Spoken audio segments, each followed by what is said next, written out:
Hello everyone and welcome back to Natha and Deer's Guide to Everything. Today we have another beginner's guide, the follow-on from our first video about our wizard, the owl folk or owlan wizard named Donny, and I've given him a last name actually, Donny DeCocco. So, and that's in reference to Inglourious Bastards, one of my favourite films ever. I just thought it fit really nicely. But yeah, we're going to level him up quite a lot today, because I thought I'd kind of delve a bit deeper into what just are some good spells for a wizard. So yeah, let's just jump into it. So on the My Characters section, we're going to scroll down to Donny DeCocco here, and you can actually see we timed this perfectly with using an owl folk. This does unfortunately mean that you guys won't be able to build this exactly, but I'd say if you want something like this, just go for an Aarakocra, because actually the owl folk race has now been archived. I imagine ready for the actual full release of it in the Strixhaven Curriculum of Chaos book that's upcoming very, very soon, just a couple of months to wait. But that'll be a full legitimate race then in D&D known as the Owlan. But we'll carry on with it, and like I said, if you really want to build something like this, just go with an Aarakocra instead. You get mostly the same stuff, fly speed more specifically. But moving over to class, now I had a little look at this before, and what I thought I'd do is actually level him up quite a lot so you can kind of see the full progression of what a wizard might look like from early game into mid to late game, for most campaigns anyway. Most of the adventure books go from level 1 to like 13, somewhere around there. I'm currently playing Icewind Dale, which the book advises to go to level 11, but you know, sometimes it'll go past that, but hey ho, that's just what we deal with. But we're going to go to level 10, just because most of the, I guess, the wizard's level up abilities just goes into more spell slots, more spells, essentially. You see, we don't get a lot of features, as it were. But for our level 4 improvement, we're going to go for an ability score improvement, and this is because we don't have any feats unlocked on the second account, so this is, again, for beginners, this is what you would have if you didn't spend any money on D&D Beyond. I probably would go for a feat, I think, with this character at this point, but for now, we'll keep it simple, and we'll go double dip into intelligence, which should take us to our maximum of 20, because we had 18 last time around. At 6th level, we get a potent cantrip. Your damaging cantrips affect even creatures that avoid the brunt of the effect. When a creature succeeds on a saving throw against your cantrip, the creature takes half the cantrip's damage, if any, but suffers no additional effect from the cantrip. So, if a cantrip says does damage and goes prone, even if they fail, they still take half damage now, whereas in the past they wouldn't have. If you save against a cantrip, it has no effect usually, but we have potent cantrips because we're an Evocation Wizard and we do damage anyway with our crackling fire spells. At level 8, you could go either way with this. We'll go for another ability score improvement. You could either go for Constitution for a bit more survivability, which is always recommended on a wizard, or we can go for Dexterity for a slightly higher AC. Now, it depends. This would generally depend on what items you come across within the game. For example, if you find an item called Amulet of Health, which raises your Constitution to 19, you're probably never going to take that off because that's just too good. So then you don't need to bump your Constitution, you'll just always bump your Dex instead. But then if you find something like the Elven Chain, which is armor that you don't need to be proficient in to wear, so perfect for a wizard, that raises your AC. So in that case, you'd probably bump Constitution instead of Dex. I'm just going to pump Dex for now. I think overall more useful, because hopefully you just don't get a hit using shield and defensive spells, and hopefully your fighters and barbarians are taking all the brunts. But then if someone hits you with a spell, you're going to go down anyway. So it's one of those things, it's a balancing thing. However your game goes, that's how you need to build your character, Dex or Con. At 10th level, we also get Empowered Evocation. And again, this is quite a disparity between 2 and 10th level. There's quite a lot of a power gap there, but hopefully this gives you an idea of where you might want to go with it. Beginning at 10th level, we can add our intelligence modifier to 1 damage roll of any wizard evocation spell you cast. So essentially, we cast a fireball, it's usually 8d6, we can add our intelligence modifier to 1 of those damage rolls. So it depends what that is. So at this level it would now be 5, so we just get +5 damage boost to all of our evocation spells. Incredible. And that would count for cantrips as well. So it's just powerful across the board. We're just more powerful. Makes sense for a wizard, right? Okay, and next up, there's not much more to discuss. I'll just go straight into the character sheet. I'm going to go through some great spells and some items that would be fantastic on a wizard of this rough level. So I thought we'd take a look at the inventory first. As you can see, they've actually changed the way the inventory works in D&D Beyond quite recently. You have a backpack and then your equipment that you're wearing currently. It's really, really good. You can add extra containers and things. It's much better. It took me a minute to get used to. I did actually play the other day and experience it for the first time.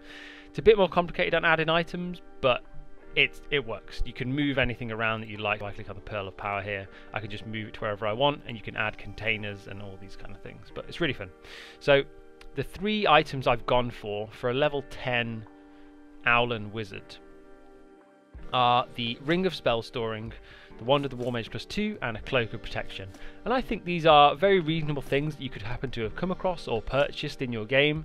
They're not particularly crazy, they're not like legendary artifacts or anything, they're just more powerful, I guess specifically for the wand, more powerful spellcasting focus, which is always very useful for you as a primary spellcaster. A Cloak of Protection is just fantastic. We just get a +1 to AC and a +1 to saving throws.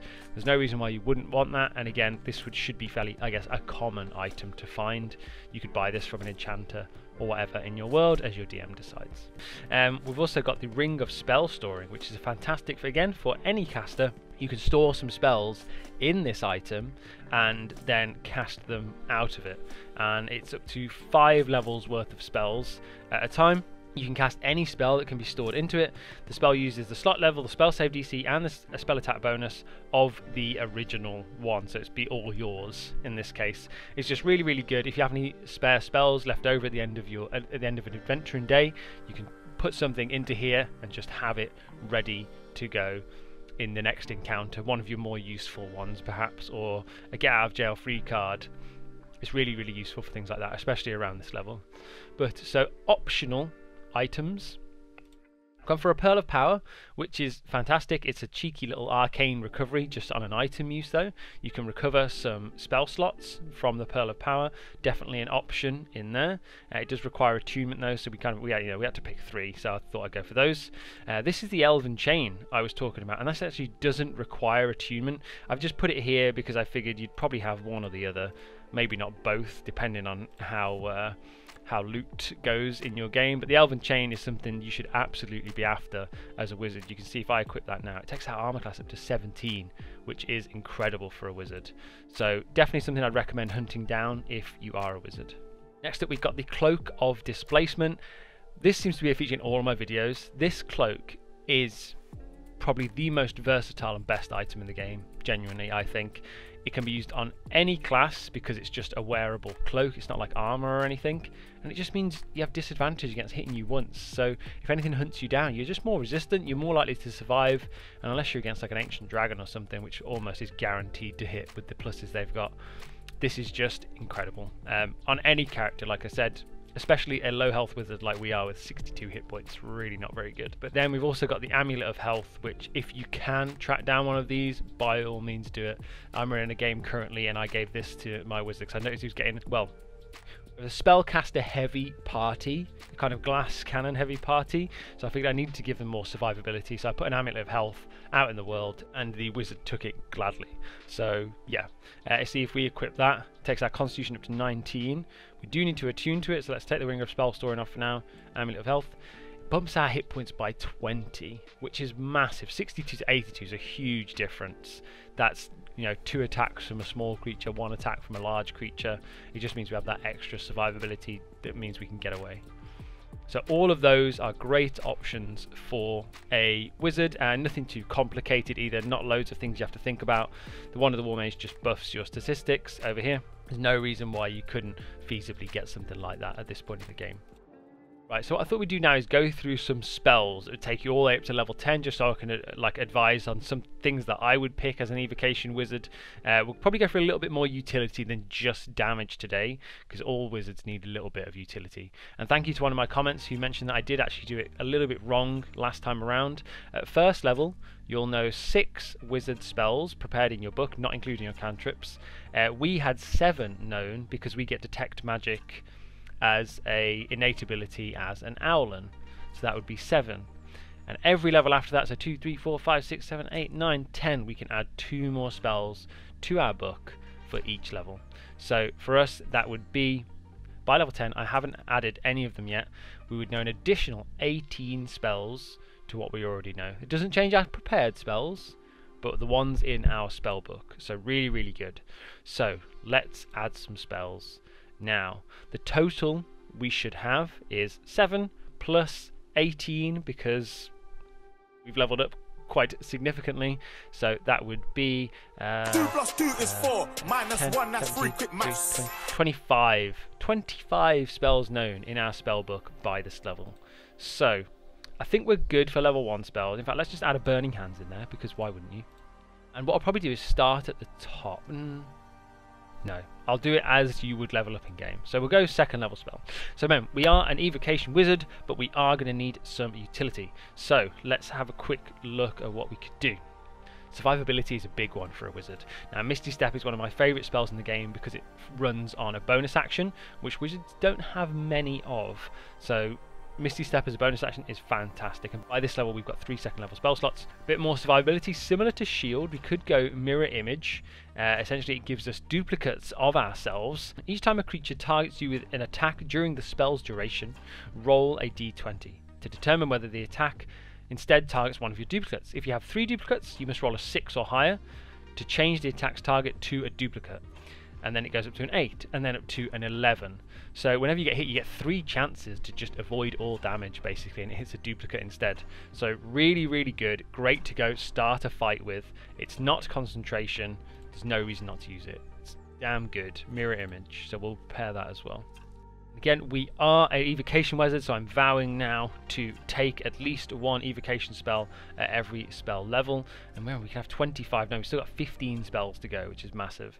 Scorching Ray is fantastic. I think it does actually have, at higher levels, an overall better damage profile than Fireball. Obviously, it just doesn't have the area of effect. So if it's against a single target, Scorching Ray is the way to go. I think we will leave it there for our second level spells, and we'll move on to third, and we can always come back and add more. So what would a spell like as? No, I think Erupting Earth sounds good. That's quite like aggressive and evocative. Fireball, I feel like we'd always have that prepared at this point. We can already fly, so we don't need fly, but don't sleep on it, because you can cast it on your friends, which could be really fun to flavour it as like wings, owl wings sprout out from their back whenever you cast fly on them. Haste is an incredible spell, especially if you have a very effective fighter in your party. So I think we'll prepare Haste. That'll be nice and fun. Anything else that I like the look of in here? I mean, we have to do Lightning Bolt, right? That's a big evocation spell. Blink is fantastic as well. You can roll a d20 at the end of each of your turns for the duration of the spell, and an 11 or higher you just vanish from this plane of existence. Survivability up the wazoo if we go for something like this as well. And we've still got 10 available to learn. Let's do it. Let's add Blink to our spellbook. Let's move on to fourth. So we're at 16 known. We should be up to 25 if my maths are correct. Control Water could be really fun. All teleportation abilities are good, to be honest with you. Dimension Door has so much utility, it's unbelievable. So we're going to stick that in our spellbook as well. And Wall of Fire, without a doubt, that'll be nice.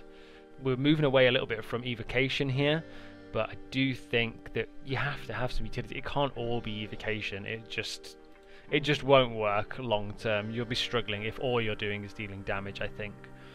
So our character would be smarter than that. With 20 intelligence, that's like superior smarts. So we'll get some extra stuff in here. I think we'll go for Polymorph.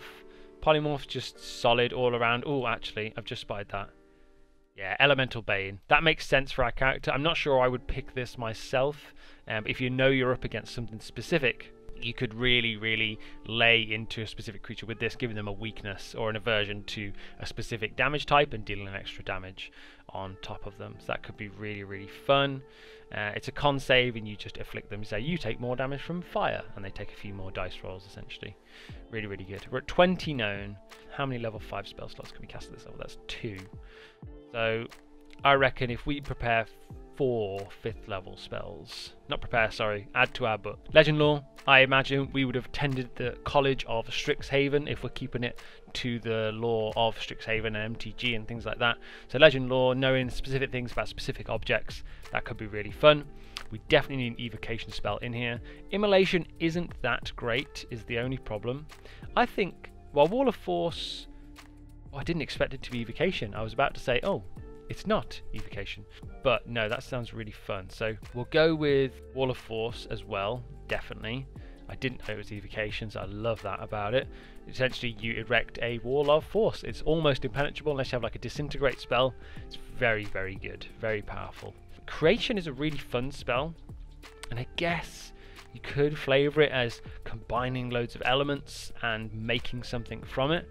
Essentially, you can make almost anything. You can make gems, so if you wanted to make gems, you could pay off a guard to get access to somewhere, but then within 10 minutes they disappear. Creation's a really fun spell, and it's literally limited by just your imagination. So if you really want to go crazy with what you can create in the world, creation is definitely one for you. I will pick one more from here. It's got to be another evocation spell, right? I think Cone of Cold. Yeah, Cone of Cold's really, really powerful. A cone of cold literally does loads of damage, and really, really good. We can prepare one more spell. Sorry, not prepare, I keep saying that. We can learn one more spell. We can add one more to our spell book. We could go, I think this is a toss-up for me between telekinesis, which lets us move objects from a distance, incredible, and you can break grapples and things. You can push something 5 feet back, really, really good. Or we could go polymorph. Both are fantastic. Both I would recommend highly. This time around, let's go polymorph. Why not? And as for our prepared spells, we can prepare up to 15. So let's go to our spell book. We've got 2 new cantrip spots as well. Oh god, which one I need to add in here? Let's do that as well now. We've got Firebolt, Frostbite, Shape Water, all evocative. Let's go for something a little bit more utility. Let's go for a Mage Hand, and should we need it, I think a Light, just in case. We have Dark Vision, but maybe not everyone in our party does. Like the flavour of that, helping out our friends. Right, let's go to our spell book and let's prepare some spells now. And like I said, we've just gone through a few of them, so I don't need to talk about this too much.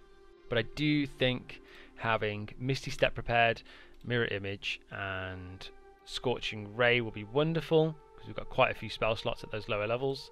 At 3rd level, has to be the Fireball for today, I think. At 4th level, again leaning into this, I think, elemental damage that we're going for. Let's go for Elemental Bane and Wall of Fire. Wall of Fire is a really fun spell always. And then Wall of Force, Cone of Cold. I think that's a good little spread there. 3rd level, let's prepare one more 3rd level because we've got plenty of all the others. And we'll go for Lightning Bolt. Yes. Lovely. So I've gone through loads of them there. You can see the wizard spell list gets pretty crowded pretty quickly, but that just goes to show the amount of utility they can have. And like I said, this is mainly evocation based on this particular end. Look at all these things we can upcast. It's just ridiculous. We've got all the damage we could ever need here. Honestly, ridiculous. At this level we would cast, like, what would that be? We do 3 already, and then at this level we do another 3, so that'd be 6 Scorching Rays that we shoot at a target. That could be huge damage, absolutely monstrous. So yeah, nothing to sleep on. Don't sleep on Scorching Ray. It's very good, even though everyone likes to cast a Fireball, I know, because it is more fun. It is more fun. Just an explosion. Yes, so those are the spells we're going to prepare for Donnie DeCocco, and that kind of brings us to the end of this. Wizards are, I don't want to say a one-trick pony, but I think once you understand the first couple of levels, you get it all the way up to the top then. And like I said, that should be the correct amount for this particular level. Just know that for every level you gain in the wizard class, you can add 2 more spells to your spellbook for free. But there's nothing stopping you from going out into the world, using your money to buy spell scrolls, to copy them into your book, rather than buying a load of magic items to buff your character. You can just go for that instead. There's a ton of options, and don't forget that your wizard, if you're doing it properly, your intelligence should be at 20 by this kind of level. They are supremely intelligent. Like, there's nothing that you couldn't accomplish. So even if in real life, like me, you're not super switched on and highly intelligent like genius level, you can ask your DM, say, would my character know about these things? Would I know where to get these items? Have I heard any stories? Your intelligence is off the charts. So yeah, there's things your character would know that you in real life wouldn't, so don't be afraid to ask your DM lots of questions about that. And all I would say is to give your wizard flavour, use the spell components, keep an eye on them, explain how you cast your spells, what they look like. There's loads of options with a wizard, and again, this is just one type. This is just the Evocation Wizard. There's what, 7 or 8 subclasses, maybe more. You can be a time wizard. You could be a graviturgy mage, which you just bend reality to your will. There's so many options, and the limit, literally, as with most D&D, is just your imagination. So go crazy with it. Pick the spells you want. You can't make a wrong move. I'd say just see if you can get your AC up a little bit, because you need to be survivable, or you'll just be dying every combat, which you really don't want to do. So thank you for watching. That rounds out Donnie DeCocco, and this is our beginner's guide to building a wizard. So we've gone through potential magic items, loads of effective spells. I hope this was helpful. Next up we should have the cleric, which was a subscriber request, and I am slowly working through all the Legend Forge videos that we've got coming up. We've got loads of character requests. I literally don't have time to do all of them, so just expect them in a few weeks, and I'll see what I can do. In the meantime, like, comment and subscribe with any more suggestions you might have, and tell your friends. Our subscriber counts are going up hugely. We went from, as soon as we hit 100, we went another 50 in a week, which is just incredible. So thank you so much for your support. I really, really appreciate it. This has been a beginner's guide. This has been Nathrandir's Guide to Everything, and I'll see you guys in the next one. Bye bye.